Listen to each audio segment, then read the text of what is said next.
ఈరోజు వాక్యము జకర్యా గ్రంథము 14వ అధ్యాయము 12వ వచనం. మరియు యెహోవా తెగుళ్ళు పుట్టించి యెరూషలేము మీద యుద్ధమునకు వచ్చిన జనులందరినీ ఎలాగున మొత్తును.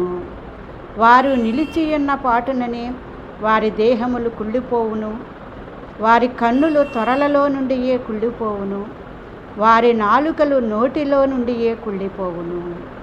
యుద్ధము యెహోవాదే. అది దేవుని ఇష్టమైన దేశముల మీదకి ఎవరు వచ్చినను మరి దేవుడు ఆయన ప్రజల పక్షముగా ఉండి ఆయన దక్షిణ హస్తమును చాపి యుద్ధము యెహోవాదే అని ఆయనే జరిగించును. యెరూషలేము మీదకి యుద్ధము వచ్చిన వారి దేహములు అక్కడికక్కడే కుళ్ళిపోతాయంటండి. మరి అలాగే వారి నాలుకలు నోటిలో నుండియే కుళ్ళిపోతాయంట, వారి కన్నులు కనుతొరలలో నుండియే కుళ్ళిపోతాయని ఇక్కడ దేవుడు సెలవిస్తున్నాడు. ఆమేన్.